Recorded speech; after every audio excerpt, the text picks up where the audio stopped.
Hello friend, स्वागत है आपका अपने चैनल आज क्लास में। आज के इस वीडियो में सामाजिक विज्ञान यानी सोशल साइंस के पहले मॉडल सेट को यहाँ पे हम सॉल्व करके बताएंगे, जिसमें 48 महत्वपूर्ण ऑब्जेक्टिव प्रश्न है। तो एक भी प्रश्न को स्किप नहीं करिएगा, शुरू से अंत तक देखते रहिए और आपने 48 में से कितना सही किया है हमें कमेंट बॉक्स में ज़रूर बताइएगा।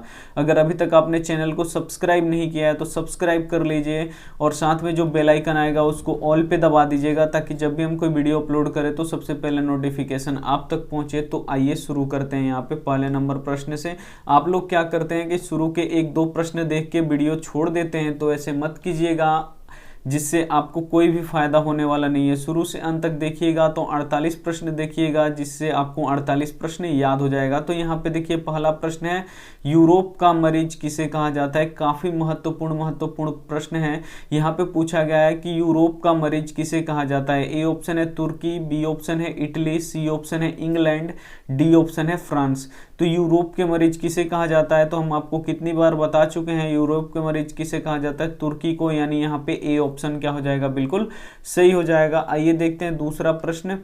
यहाँ पे देखिए दूसरा प्रश्न काफी महत्वपूर्ण है।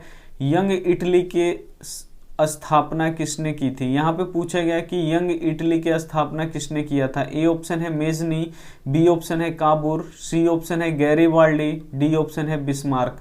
तो यहाँ पे बताना है कि यंग इटली के स्थापना किसने किया था। तो यंग इटली की स्थापना किसने किया था, मेजनी ने किया था, यानी यहाँ पे ए ऑप्शन क्या हो जाएगा, यहाँ पे बिल्कुल सही हो जाएगा। ये देखते हैं अगला प्रश्न है यहाँ पे 3 नंबर प्रश्न देखिए काफी महत्वपूर्ण है। यहाँ पे अंतर्राष्ट्रीय महिला दिवस कब मनाया जाता है। काफी महत्वपूर्ण प्रश्न है। ए ऑप्शन है 8 जनवरी, बी ऑप्शन है 8 मार्च, सी ऑप्शन है 8 मई, डी ऑप्शन है 8 जुलाई।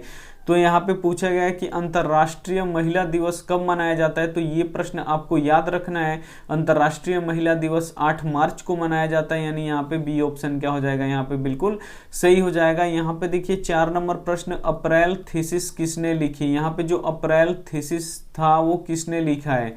ए ऑप्शन है ट्राटस्की, बी ऑप्शन है स्टालिन ने, सी ऑप्शन है लेनिन ने, डी ऑप्शन है केरेंस्की ने। तो यहाँ पे देखिए जो अप्रैल थीसिस है वो किसने लिखा या किसने तैयार किया, ऐसे भी प्रश्न आता है। तो किसने तैयार किया या लिखा, तो लेनिन ने तैयार किया। तो यहाँ पे सही जवाब हो जाएगा सी ऑप्शन क्या हो जाएगा, बिल्कुल सही हो जाएगा। काफी महत्वपूर्ण प्रश्न है। तो एक भी प्रश्न को आपको क्या करना है, स्किप नहीं करना है। यहाँ पे देखिए 5 नंबर प्रश्न है, सोवियत संघ का विघटन किस वर्ष हुआ। जो सोवियत संघ है उसका विघटन किस वर्ष हुआ। ए ऑप्शन है 1964 में, बी ऑप्शन है 1985 में, सी ऑप्शन है 1990 में, डी ऑप्शन है 1991 में। काफी महत्वपूर्ण प्रश्न है। तो आपको एक भी प्रश्न को स्किप नहीं करना है। यहाँ पे पूछा गया है कि सोवियत संघ का विघटन किस वर्ष हुआ, तो 1991 में हुआ, यानी यहाँ पे डी ऑप्शन क्या हो जाएगा, बिल्कुल यहाँ पे सही हो जाएगा। ये देखते हैं अगला प्रश्न है। यहाँ पे 6 नंबर प्रश्न देखिए काफी महत्वपूर्ण प्रश्न है और ये हर एक साल एग्जाम में आता है कि अंकोर वाट में किस हिंदू देवता का मंदिर है। जो अंकोर वाट में जो मंदिर है उसमें किस हिंदू देवता का मंदिर है। ए ऑप्शन है विष्णु, बी ऑप्शन है शिव, सी ऑप्शन है ब्रह्मा, डी ऑप्शन है इंद्र। तो ये देखिए सबसे पहले पूछा जाता है कि अंकोर वाट का मंदिर कहाँ है, तो ये कंबोडिया में है। और वो मंदिर किस देवता के लिए है, तो ये विष्णु देवता के लिए है, यानी यहाँ पे विष्णु जी के लिए है, यानी यहाँ पे ए ऑप्शन क्या हो जाएगा, यहाँ पे बिल्कुल सही हो जाएगा। उम्मीद करते हैं समझ में आ गया होगा। तो चैनल को सब्सक्राइब कीजिए और शुरू से अंत तक देखिए और लास्ट में हमको बताइए कि आपने कितना सही किया। यहाँ पे देखिए 7 नंबर प्रश्न है, गांधी जी को महात्मा की उपाधि किसने दी। काफी महत्वपूर्ण प्रश्न है। ए ऑप्शन है रविंद्रनाथ टैगोर, बी ऑप्शन है एनी बेसेंट, सी ऑप्शन है गोपाल कृष्ण गोखले, डी ऑप्शन है अब्दुल कलाम आजाद। तो यहाँ पे देखिए जो गांधी जी हैं उनके आगे महात्मा लगता है, महात्मा गांधी। तो यहाँ पे पूछा गया है कि गांधी जी को महात्मा की उपाधि किसने दिया था, तो रविंद्रनाथ टैगोर जी ने दिया था, यानी यहाँ पे क्या हो जाएगा, ए ऑप्शन यहाँ पे क्या हो जाएगा, बिल्कुल यहाँ पे रविंद्रनाथ टैगोर क्या हो जाएगा, सही हो जाएगा। आइए देख लेते हैं अगला प्रश्न। अगला प्रश्न देख लीजिए 8 नंबर प्रश्न है, पूर्ण स्वराज दिवस कब मनाया जाता है। यहाँ पे एक बात आपको बताना है कि आज शाम 5 बजे लाइव क्लास चलेगा, जिसमें मैथ का क्लास चलेगा। तो आप लोग जुड़ना ना भूलिएगा।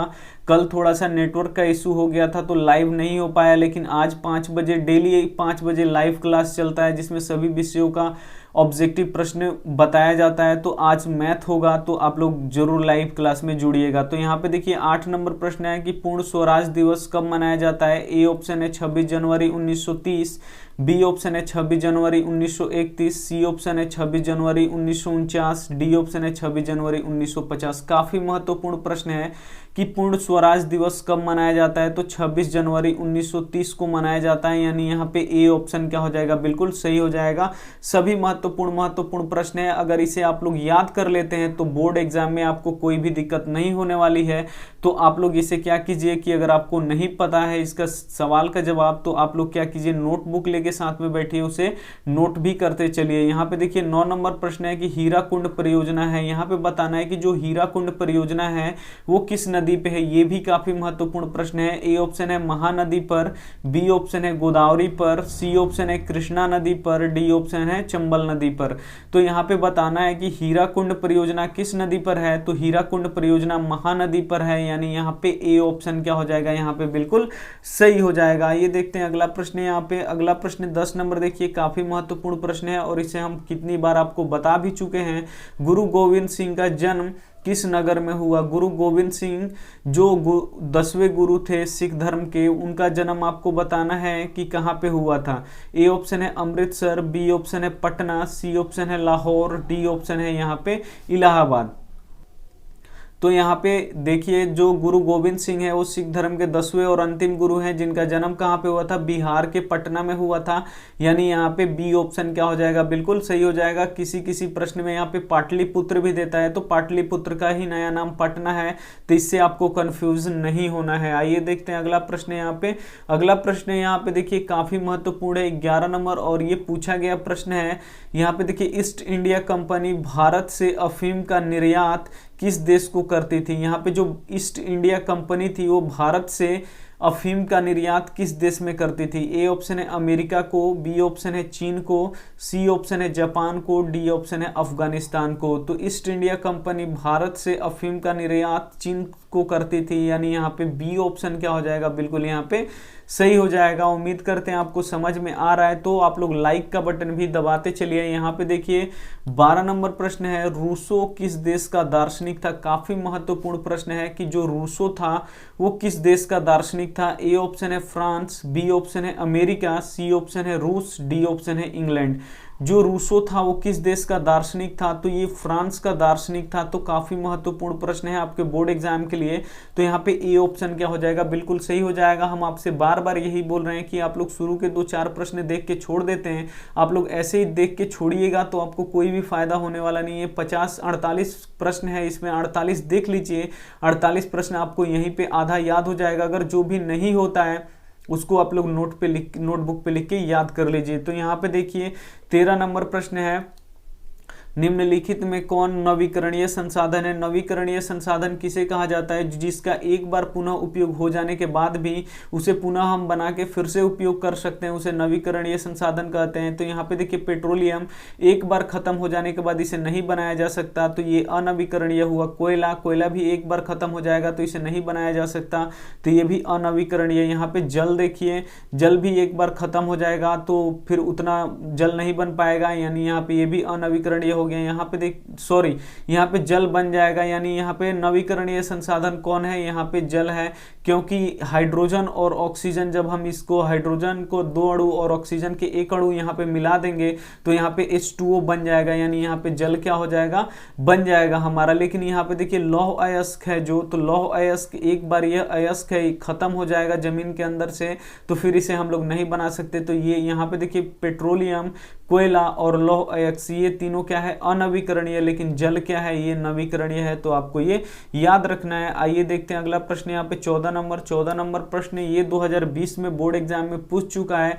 यहाँ पे देखिए जामनगर तेल शोधक कारखाना किस राज्य में स्थित है। काफी महत्वपूर्ण प्रश्न है। ए ऑप्शन है गुजरात, बी ऑप्शन है आंध्र प्रदेश, सी ऑप्शन है असम, डी ऑप्शन है तमिलनाडु।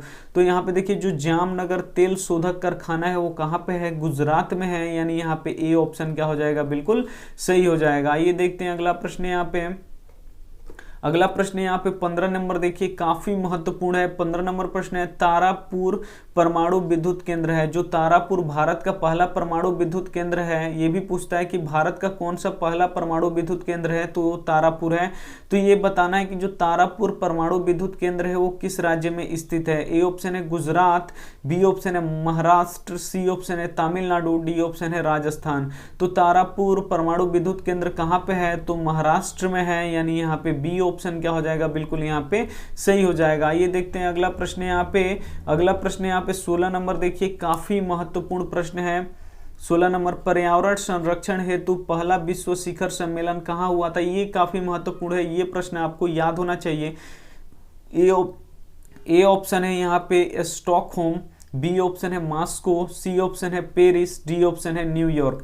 तो यहाँ पे देखिए पर्यावरण संरक्षण हेतु पहला विश्व शिखर सम्मेलन कहाँ पे हुआ था, तो स्टॉकहोम में हुआ था, यानी यहाँ पे ए ऑप्शन क्या हो जाएगा, बिल्कुल यहाँ पे सही हो जाएगा। ये प्रश्न आपको जरूर याद रखना है। तो यहाँ पे देखिए 17 नंबर प्रश्न, ये भी काफी महत्वपूर्ण है।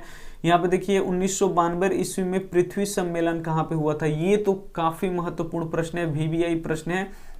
यहाँ पे देखिए ए ऑप्शन है ढाका, बी ऑप्शन है कोलंबो, सी ऑप्शन है बीजिंग, डी ऑप्शन है रियो डी जेनेरियो।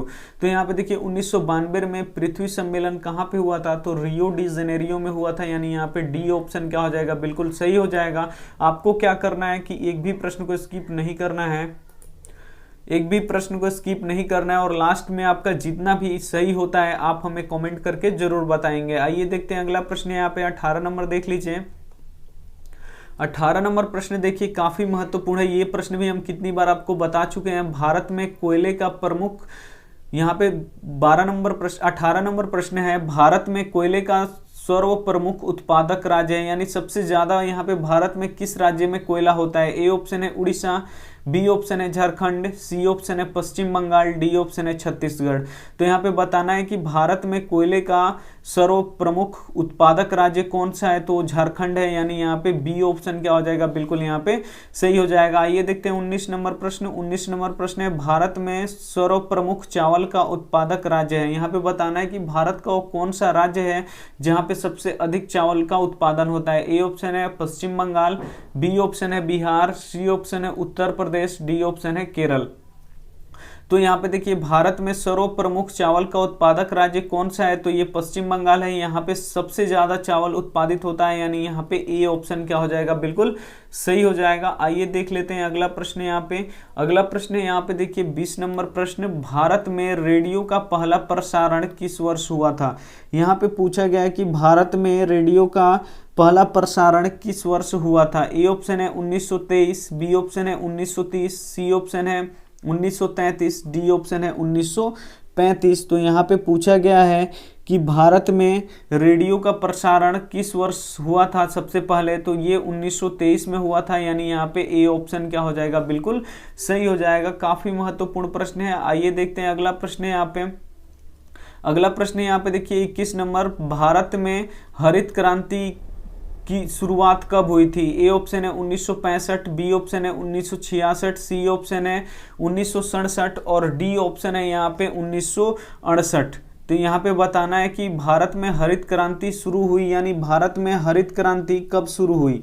तो यहाँ पे भारत में हरित क्रांति की शुरुआत 1966 में हुई, यानी यहाँ पे बी ऑप्शन क्या हो जाएगा, बिल्कुल यहाँ पे सही हो जाएगा। आइए देखते हैं अगला प्रश्न यहाँ पे 22 नंबर प्रश्न देखिए, काफी महत्वपूर्ण है। सूती कपड़ा उद्योग का कच्चा माल है। यहाँ पे जो सूती कपड़ा उद्योग होता है उसका कच्चा माल कौन सा होता है। ए ऑप्शन है जूट, बी ऑप्शन है कपास, सी ऑप्शन है रेशम, डी ऑप्शन है इनमें से कोई नहीं।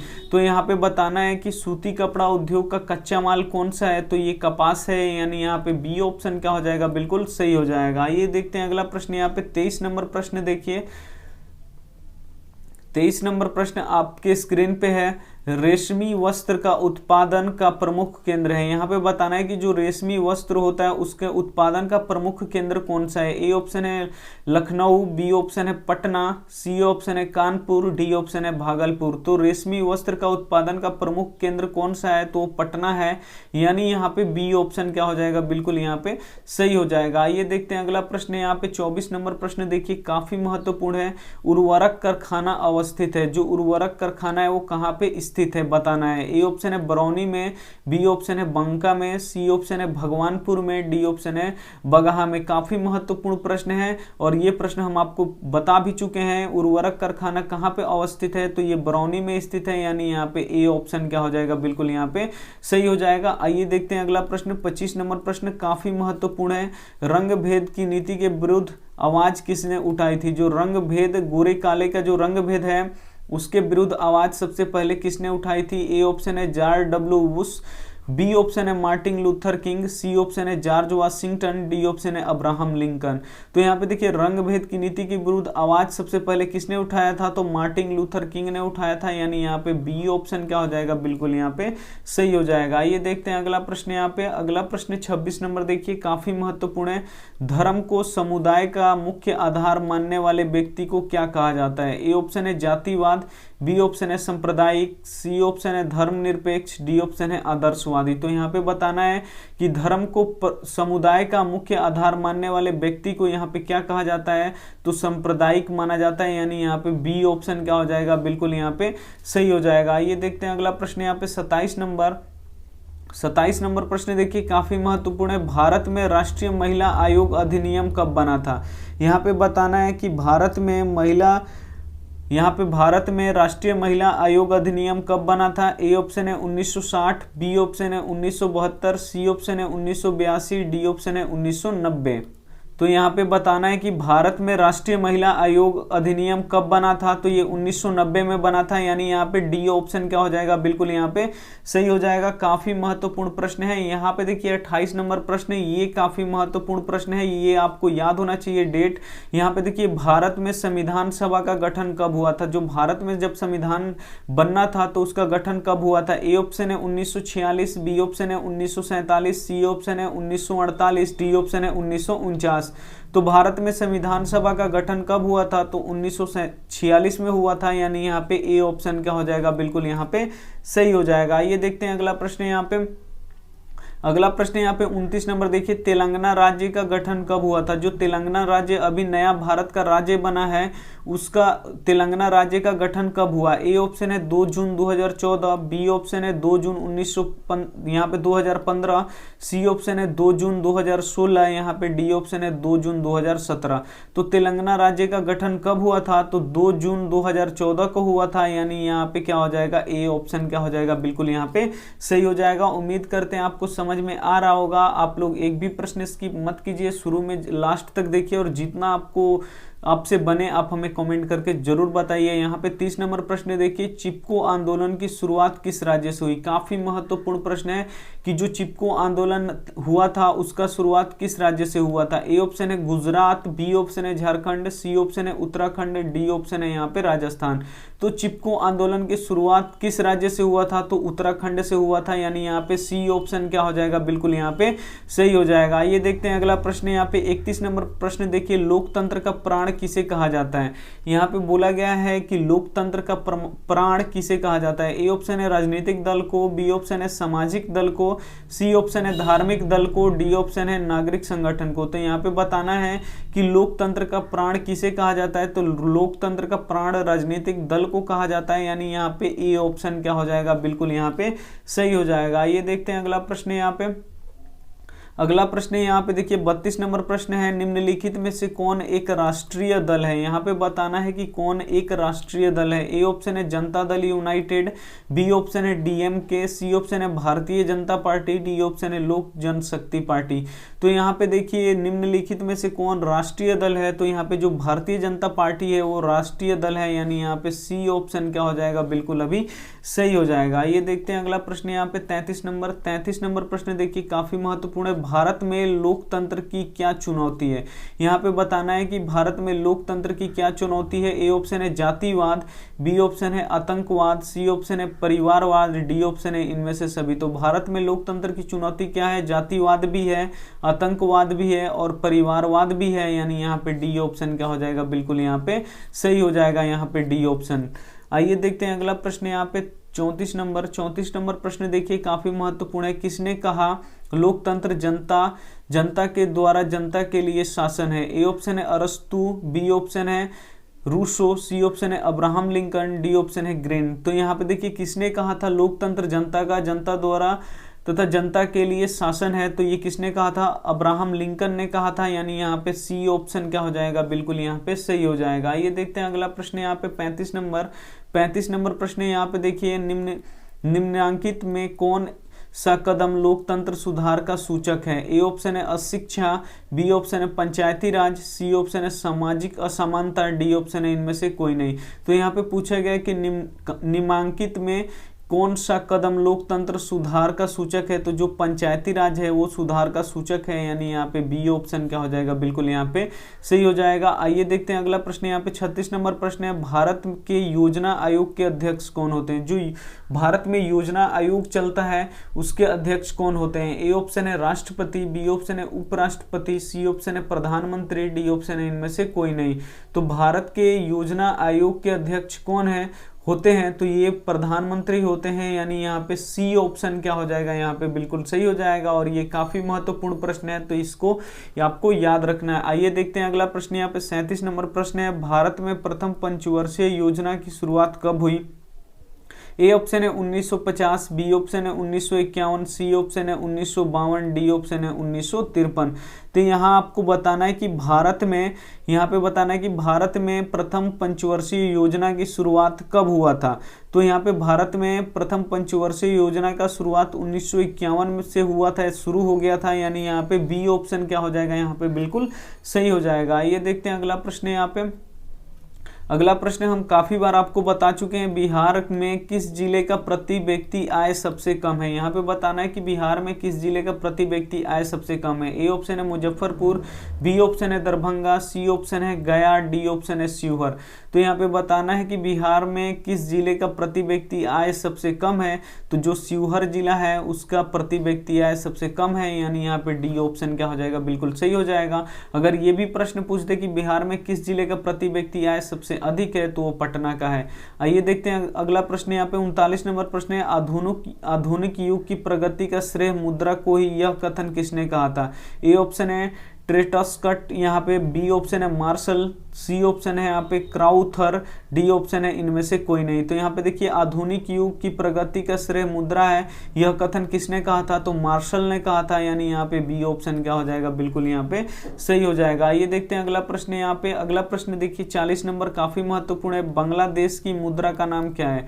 यहाँ पे पूछा गया है कि बांग्लादेश की जो मुद्रा है, जैसे भारत की मुद्रा यहाँ पे रुपया है, वैसे ही बांग्लादेश की मुद्रा का नाम क्या है। ए ऑप्शन है दिनार, बी ऑप्शन है रुपया, सी ऑप्शन है यूरो, डी ऑप्शन है टाका।